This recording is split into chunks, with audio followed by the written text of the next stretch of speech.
and welcome to Ignite with Mwangala. With me, Mwangala Chakalashi Santos. It's always exciting, always interesting to be talking to people that I've known for a very long time. Now, my guest for the show today has been in the banking world forever. And guess what? She decided to venture into something that was totally new for her, and that was acting. Today, she's here with us to talk about that journey. And I pray that it's going to inspire you. She is no other than Kettykhonje. Ketty, hi. Hi, Mwangala. Good to have you on Ignite with Mwangala. I'm excited. Now, you and I come from a long way. I knew you when you were working in the bank. I was working in the hotel. And before I knew it, you were on TV. Imagine. How did you find yourself on TV? Well, Mwangala, I guess I was at the right place at the right time and meeting with the right persons. I joined the film industry in 2018. 2017, October, I left the bank. Yeah. And my young sister, who has been running a catering company for over 15 years, was given a contract at Alliance Francaise to run the restaurant there. So she says to me, look, you're not doing anything, let's do something, let's work together. Yeah. So January, she was given the contract, and we started preps for setting out the restaurant, and we started operations in March. So March, Alliance Francaise approached us to say that the Zambia film industry is holding a workshop for actors and actresses in Zambia, and they asked us to put out reasonably priced food and beverages for the actors, because it was a self-sponsored workshop. So that is how I met up with the actors that were in Zuba season 1, some of them. I recognized them from TV. And my background is marketing. Yeah. So for me, I started this whole journey as a joke. Yeah. I cracked a lot of jokes with them to make them buy more food so we could make money. Yeah. So then in the process, I was telling them, I want to be part of the Zuba team, and can I please just come in and be a gate man, gate woman? You know, and so one day, the two ladies that wrote season 1 and 2 and partly directed, Becky Ngoma and Jessie Cheesy, walked into the restaurant, and one of the actors, I remember it was Gigi, who played a maid in season 1. So she says to me, those are the right people to speak to for what you want to do. So jokingly, I say to them, can we do this? And every day they came till almost the end of 21 days that they were there attending the workshop. I kept joking with them like that. So one day, Becky and Jessie asked me to say, there's something about you. Have you acted before? And I said, no. So they said, would you act? I said, absolutely not. Okay, that was a far-fetched dream for you. Was it even a dream for you? Not even. Not at all. Never thought of, never imagined. And so they said, there's something about you. You are a natural actress. I said, how? Natural actress? Yeah. Have you done drama? I said, no, absolutely not. Yeah.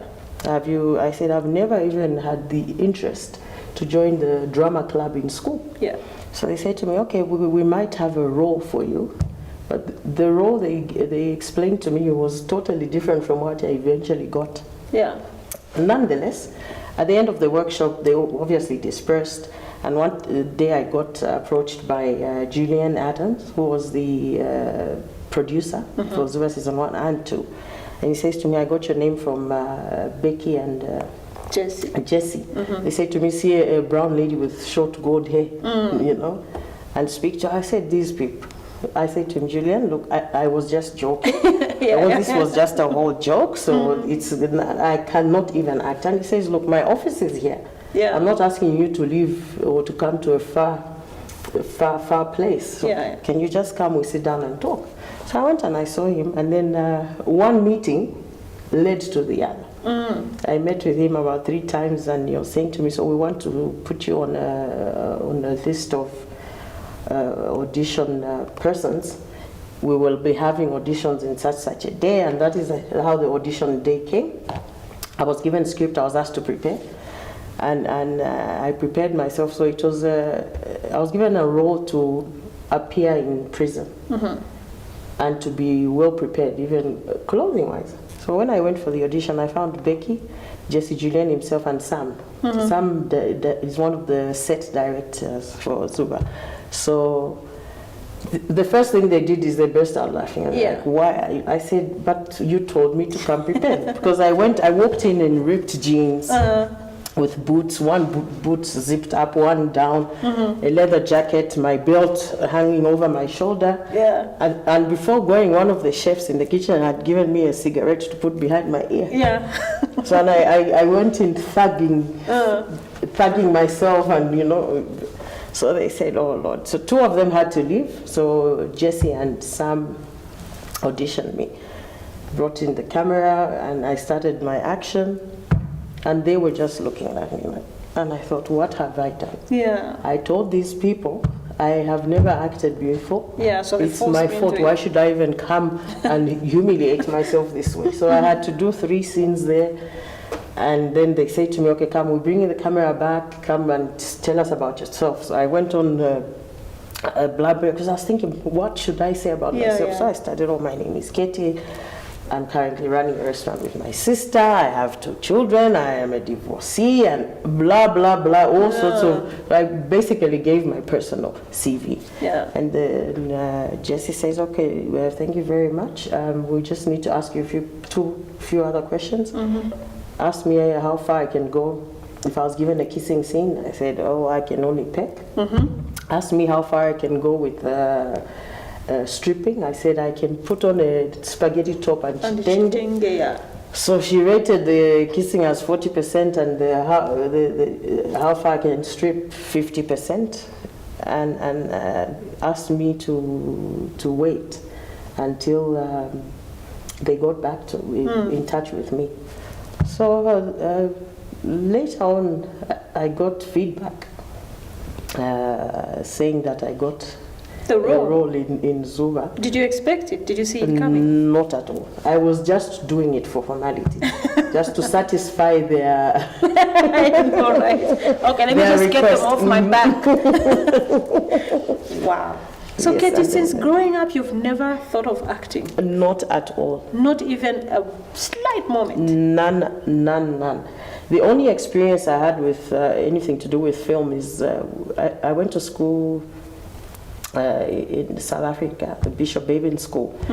And South African schools, in their curriculum, between English and literature, have film study. And the only thing that has come to memory now is what we learned in those film study topics. Yeah.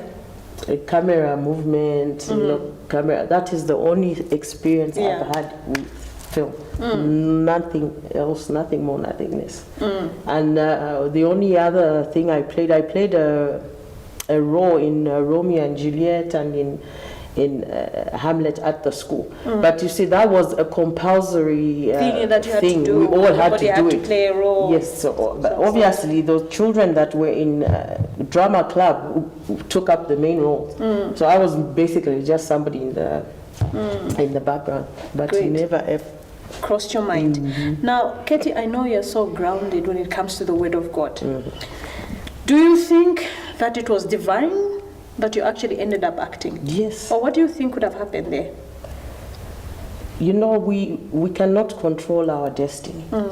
And if you are somebody who has given yourself to the Lord, like myself, and seeking the Lord's intervention, seeking the Lord's wisdom, seeking the Lord's face about where your life is going, then what happened to me was the Lord's doing.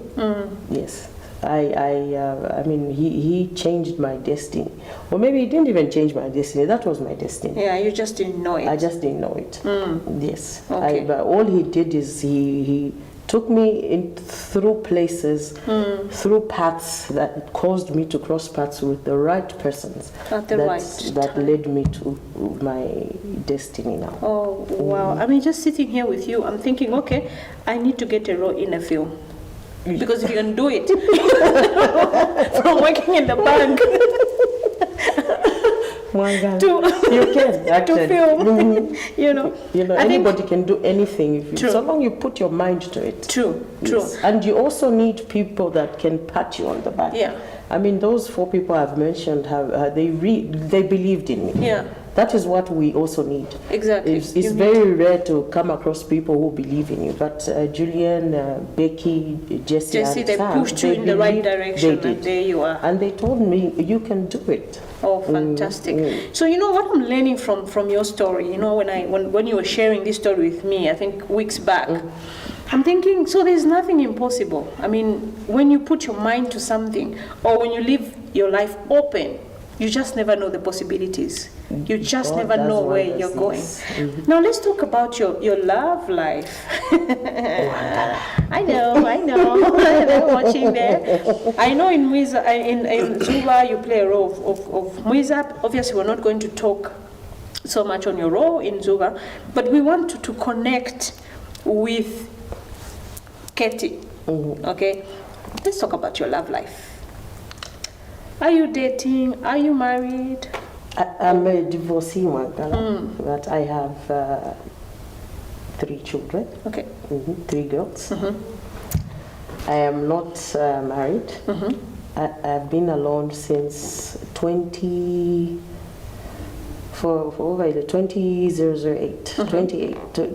2008. Yeah, that's when you divorced. That's when I separated from my ex-husband. Okay. And only got divorced in 2017.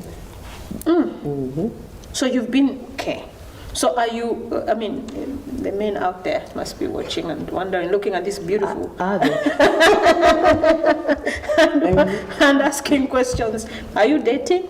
No, not at the moment. Okay. Have you, I mean, you were married for a long time. I know you have kids. Now you're acting. I'm just wondering, have you met your husband after you started your new career? Are you friends? Yes, we have, because of the children, we have to be friends. Yes. So he's seen this transformation in his once upon a time beautiful wife, now is on TV. He laughs about it. I mean, because we're not together, I don't even know the exact feelings. Okay, that he had. has. Okay, and that has nothing to do with you. Yes, exactly. Okay. It's his choice. Oh, great. Now, I want you to share some of the things that people may not know about you.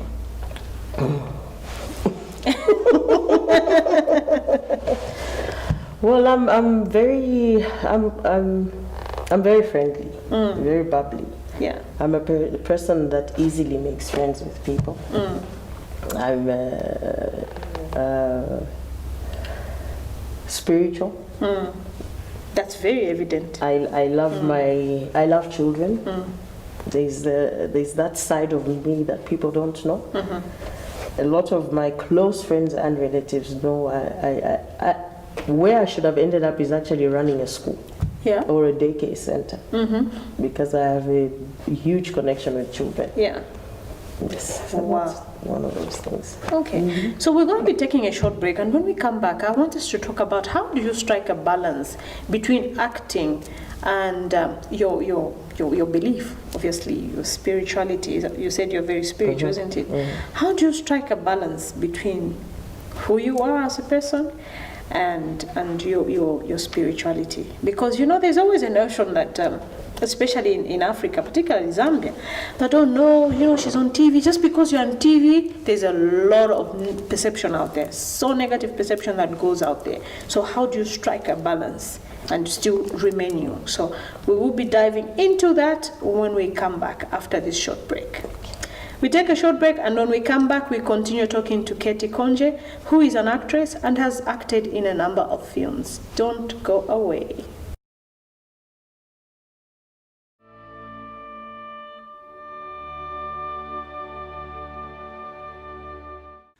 To advertise on this program and enjoy amazing introductory rates, please call us on +260 211 290959 or +260 211 290912 or +260 953 538 000 or send us an email at loyolazam@gmail.com.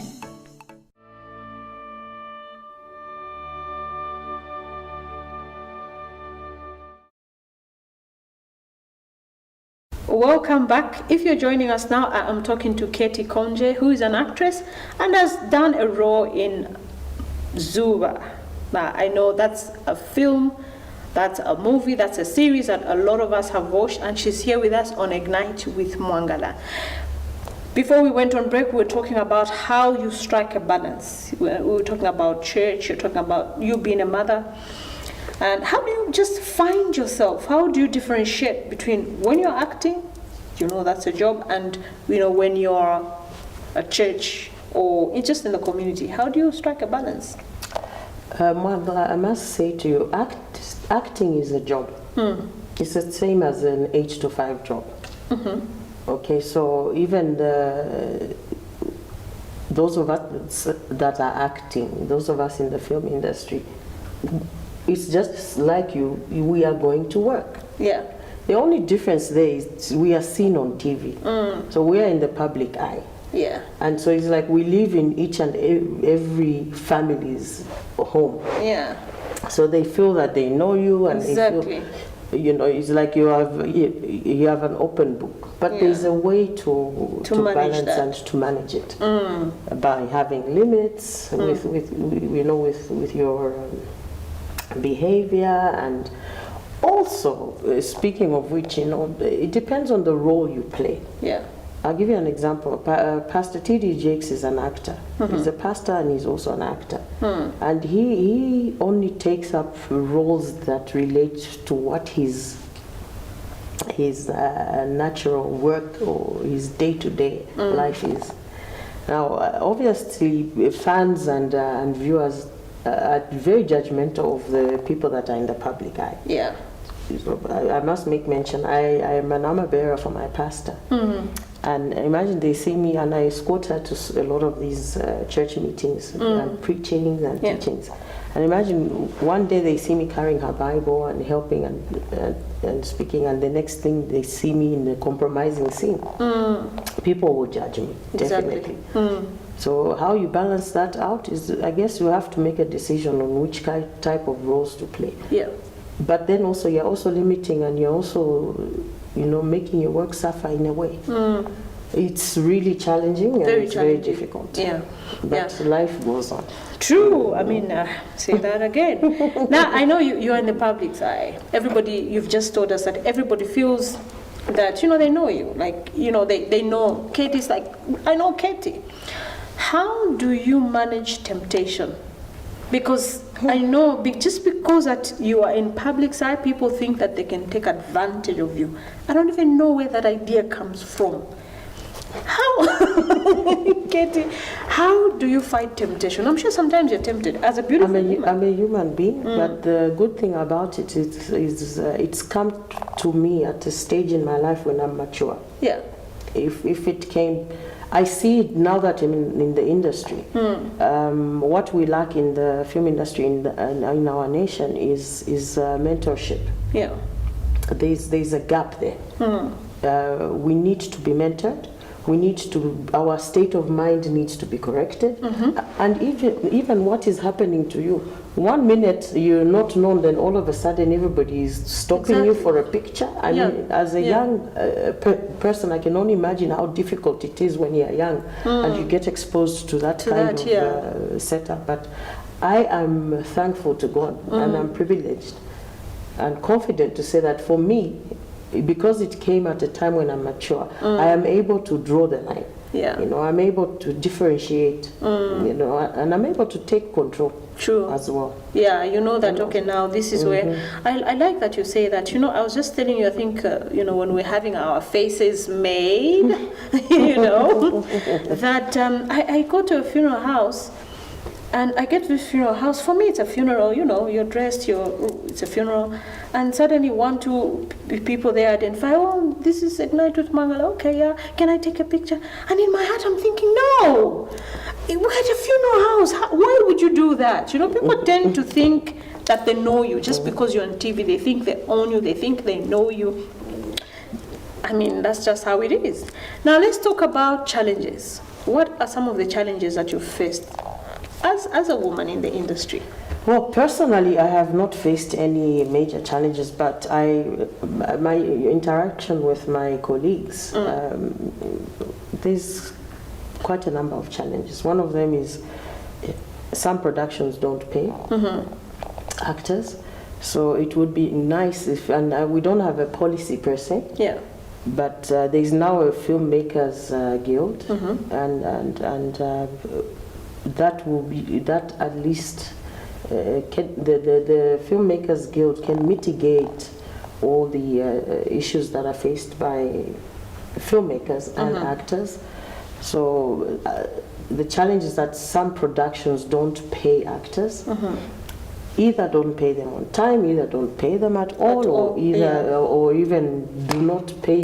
They give them peanuts, or streetwise term. You know. Yes. I thought I'm sitting to a millionaire. I mean, you've acted in Zuba, and now there's this new one coming up, Black Dollor. Black Dollor. I'm thinking I'm talking to a multi-millionaire. Well, at least I've been lucky. The producers I have dealt with, worked with, have paid me. Okay. Yes. So it's good money. It is good money. Okay. But it can be better. I know. You know, the industry, the film industry is growing. It's been there for a long time, but never exposed the way it has. Yes, and some of the other challenges is penetration into productions is very, very difficult. You know, there's people who've been acting all their life, and they never really been able to get into the system. The other challenge is about publicity on social media. You know, now here in the country, you do something, the wrong message is sent. Exactly. So, you know, that's a challenge, and it's discouraging. I would like to see a situation where we should be, you know, we should just be given a pat on the back, and we should be appreciated because we are putting the country on the map. You are. Yeah, definitely. We need to be appreciated. I mean, look at me. My acting skill was hidden. It's been brought out. I would love people to encourage me, to give me that boost. You know, to give me a pat on the back and to appreciate. And not to bring you down. Now let's talk about social media. How do you, I know for you, I mean, you're in the public's eye, you have to watch what you say, you have to watch where you're going, how you dress, everything, what you do. Because even a silly comment, tiny little comment can be, you know, magnified into something big. How do you make sure that you're not in the wrong places? No, you're not saying the wrong things. Well, like I said, I mean, also my maturity has helped. You know, I'm over 40, by the way.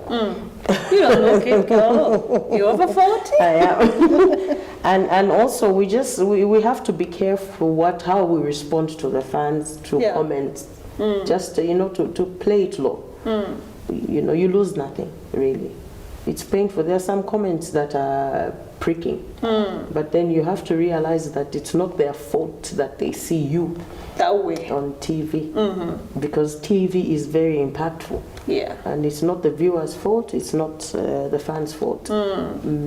I like that you say that TV is very impactful. Extremely impactful. So we are on Ignite, and let's impact some lives. What do you think? I pray that people that are watching you, you know, watching your story, will be able to pick one or two lessons from your life. Having said that, what are some of the lessons that you've learned from your own personal life? It could be through your challenges, it could be through the industry itself. Bad decisions. Those have taught me a lesson. So you have to have the right decision, and how do you make the right decision? I think you have to have the right people around you, especially mentors. You know, and just get yourself Incline yourself. For me, I've inclined myself to the church because also that was inculcated in me by my mother. You know, my mother was a single parent. I lost my dad when I was about between 8 to 9 years old. And she raised 8 of us. I come from a family of 8 girls. So she raised 8 children single-handedly. 8 strong girls. Yes. So you know, obviously she depended a lot on the Lord. Yeah. And inculcated that into us. So that has really helped me. My Christian morals, Christian principles, Christian background has helped me to be the person that I am today. Powerful. Okay, now talking about mentorship, I think you've talked about mentorship now a couple of times. Who is your mentor? Do you have a mentor now that you're in this industry? I have a couple of mentors. Yeah. My number one mentor is my pastor, Prophetess Moaka. And along the way, I've met so many. I have mentors in the family. You know, I have mentors that are women that are just my very close friend, much older than I am, but who are helping me to shape me still, because learning does not stop. Yeah, of course. And you know, with our experiences, you know, year in, year out, each year that comes, you have occurrences, you have happenings, you have experiences in your life, and you need to have people you can run to for advice. Perfect. Do you mentor anybody, especially young girls? I do have young girls, yes. I do mentor. Okay. Okay, and you expect them to live up to your expectations or to level up to where you are? Absolutely. Nice. I mean, it's always nice to especially, how do you measure your ability to mentor?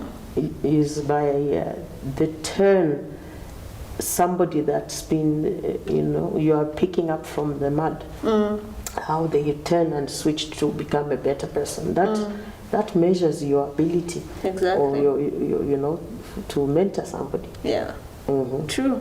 True. It measures how good you are as a mentor, and it feels good. Wow, I like that. Now, I know it's not easy to be in front of the cameras. Where do you draw your strength from? Because, you know, I had struggle. Like I said to you, I had those 4 persons I mentioned earlier that helped me. They believed in me, and they kept talking to me, and they kept, you know, assuring me. And I know that I performed badly in the beginning. You know, even when I watch the scenes now, I just think, oh Lord, what happened there? I even want to cry. Yeah. Yes, but they helped. I mean, I didn't do it alone. Yeah.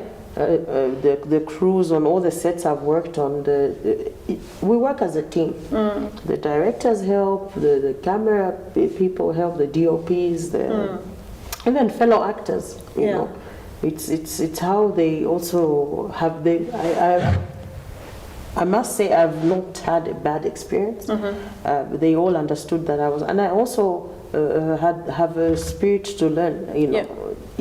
It's very difficult for people to have that, to have a learning spirit. You know, be that person that is corrected, that can be corrected.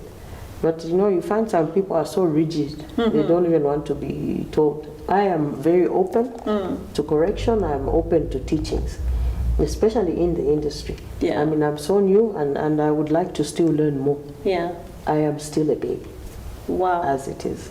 Wow, I like that. I mean, the ability to just be able to open yourself and allow people to fill your cup until it overflows. After all, there's a notion. I worked with one lady. She used to pass this comment. You know, when somebody teaches you something, and you happen to maybe part company, that person, he or she will not say, "Okay, we are parting company. Please give me all the knowledge I gave you." Knowledge is for you. You know, and knowledge is power. The Bible says, "My people perish for lack of knowledge." You know, see 4:6. So, you know, you want to be knowledgeable all the time and be abreast. Yes. I like that. I mean, I just, if I met you today and I saw you on TV, I wouldn't think that you're this. This is something that we're always talking about. You and I, that, you know. So I know that you grew up in a Christian setup, a Christian family. But how do you just still keep connected? How do you remain connected to your creator and still do what you do? The decision I've made. Yeah. And I have my children are not young. My firstborn is 20 years old. So right now I need to lead a life, and to leave a legacy for my children. Yeah. So even that drives me and pushes me to be a better person, to do the right thing, and to just always try. We are not, nobody is perfect. I'm not perfect, Mangala. I have my flaws. Yeah. And I make mistakes. But when I look at my children, that is my driving force, because I owe it to them. Wow. They only have me and me alone to look as a mother to look up to. Exactly. Yeah. Okay. So what is your message to the single mothers that are watching you now? I'm sure there are so many that they are wondering. Well, message number one is that God is our provider. Yeah. God is our keeper. He never leaves us nor forsakes us. And just keep strong, push on. It's very tough out there. It's not easy at all. Not easy at all. But we should learn also as a single person to draw strength from somewhere. Anything, any decision, anything that happens to us in our life must start from within. God has given us a free will. I love that. I want you to hold that thought. Hold that thought, because when we come back, we continue talking about how you draw your strength from within. Because we tend to think that the strength, the power is out there, yet it is within. We take a short break, and when we come back, we continue talking to Kettykhonje. Don't go away.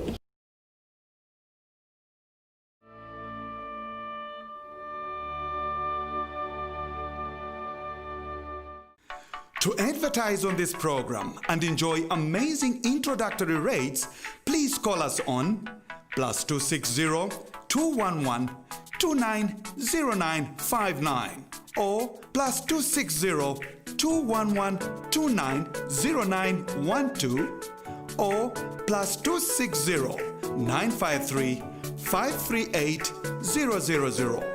Or send us an email at loyolazam@gmail.com.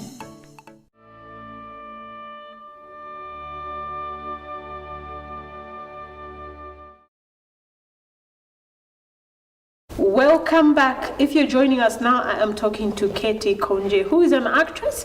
Probably you've seen her in Zuba. Probably you've seen her in other productions that are coming up. But before we talk about the productions, Ketty, I know you're working on a number of other productions. Let's finish off what you started, and I love it so much. You were talking about drawing strength from within. Why do you think people think that, the power is out there and not within? I guess they don't know. Yeah. They are not well read and not well exposed. Yeah. Because the Bible says we have to make a decision. God gives us a choice to decide on which path to take. Yeah. It's yes or no. It's right or wrong. It's that simple. So if you take the yes and you take the right path, then you know what is the next step, is to draw strength from the Creator Himself, who brought you and created you, who brought you on the face of this earth. Wow. Amen. I see. I mean, from a banker to an actress, you can be a pastor as well.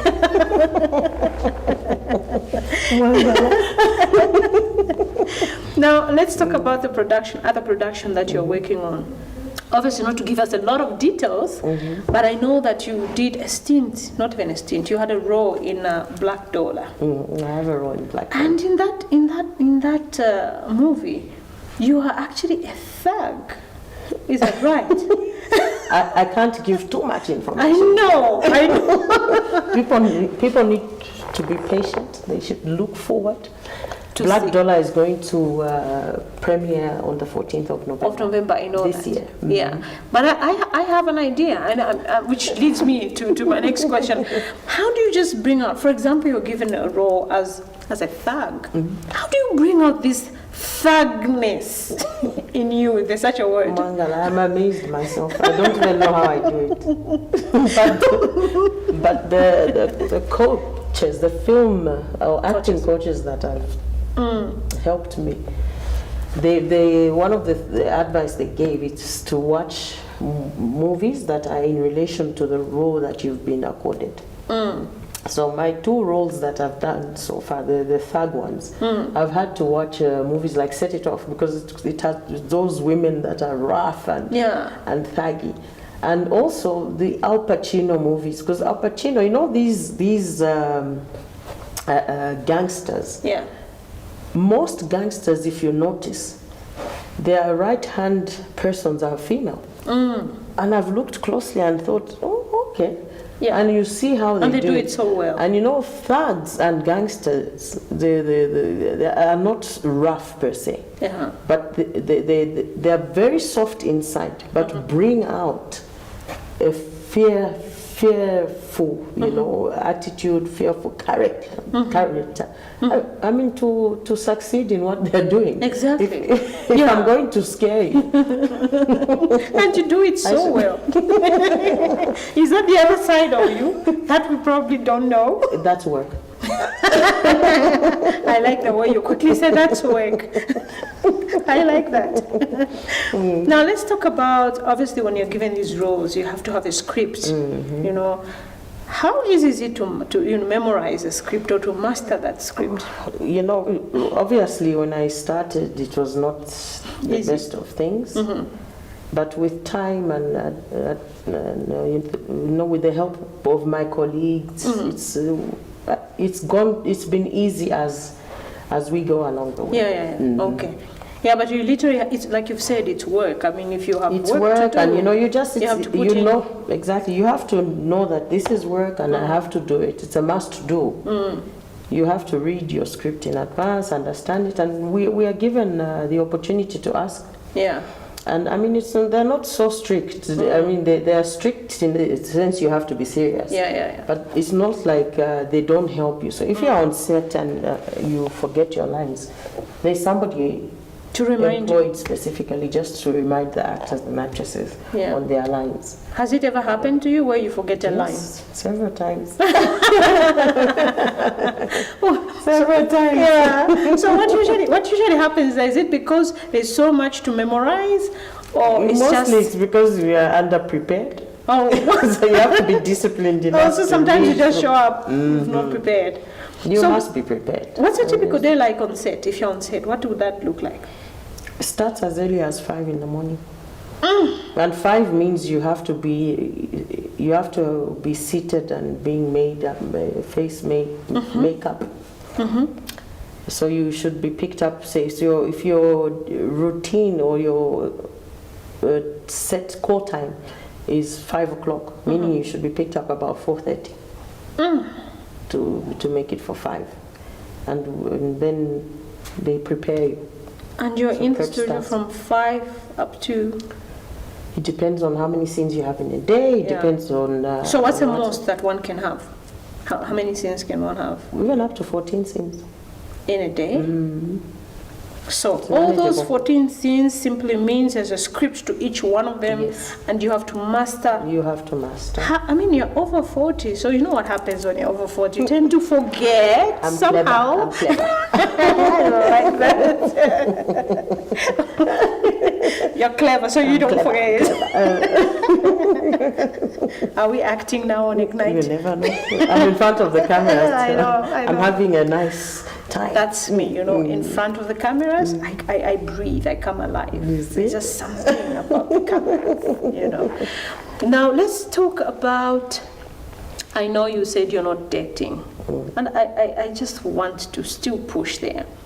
You still want to date. You're telling me that you would want to get married somehow, you know. What kind of a man are we looking for?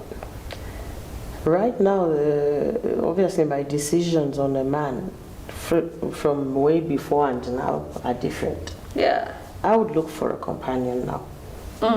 A man that will love me, a man that is prayerful, so somebody we can relate to spiritually, and a man that is that will bring out leadership character. Because I'm a very strong character. I love that. You know, so I need a man that is that would come correct with his leadership because it's biblical. Oh wow! Do you have sons? Unfortunately, you don't have. You have daughters. I'm blessed with daughters. Okay, so is that what you're teaching them, to be of strong character? So I have sons, which simply means I have to teach my children to come correct with their leadership skills. Your sons, as men. Yes. The Bible is a perfect guideline. Yeah. Because God has given a lot more responsibility to a man. Because it says, husbands, love your wives as Christ loved the church. Now, you know, what is the Lord doing there? He's giving the responsibility he has over the world, over his people, over his children. And he's putting that in a man. And the only thing a woman needs to do is to submit. Exactly. You know, respect your husband. So he has more responsibility than a woman. So I would like to see that in a man. Oh wow. Okay. Now I want you to do something. I want you to tell me exactly what you've told me, but I want you to act like you're this mean. You're this why not to wait for the movie to come out? No, of course we're going to wait for the movie to come out, but it's just a few seconds. It's just to show them that you're actually born for this. You've never gone to school for it. So I want you to say to the men that they have to come correct with their leadership skills, because I think that's where they're lacking, and this has a ripple effect. If you see what is happening to a lot of marriages, it's because men are not standing up or honoring up to their responsibilities. So I want you to put some acting skills and talk to the men. Wangala, you're putting me on the spot. I did. I just did that. I just did that. Mwandi ni mwe waume mute mwe abakashibenu. Did you want me to act in Bemba? I like it that way. Like it? Yeah, I let it flow. Mute mwe abakashibenu bantu yefye ekipingo kiranda kitira tumwa mwe afuira ate mu mukashi ngefyo lesa ate mu ekichi. I love that. Ni mwe mwenturushi. Exactly. So number nish tabale chitrefu balingiro kuchitaba bashita. Chikonka with the upbringing. Yes, who raised them? How were they raised? What were they taught? Because we are all born blank. Yeah. And then somebody has to start filling us with the right information. Yeah. You know, and the right, the leading you to the right path. Powerful. Now, if you were on your deathbed and God gave you a second chance to live, what are some of the things you would do differently? I'll definitely serve him more than I do. That's number one. Yeah. Serve him more than I do. And I would relate to people differently. Yes, I would be a different person. In the sense I would... The decisions I made would have to be revisited. Because there's things that I've done in the past that have come back to haunt me. And so that's where I would turn the hand of time. And change. Correct and change. Are you living a life of regrets? Not fully. I regret decisions, certain decisions I've made in the past. Wow. I'm not living a life of regret, but I regret having made certain decisions that have affected me. Wow. Okay. Now, what is your message to your fans? I know everybody out there is screaming, "Oh, come and see Moisa!" Is that the one? Yeah. What is your message to them? My message would be: don't give up. Yeah. You know, and wherever you are in life, it's not your last place. You just never know which doors God can open.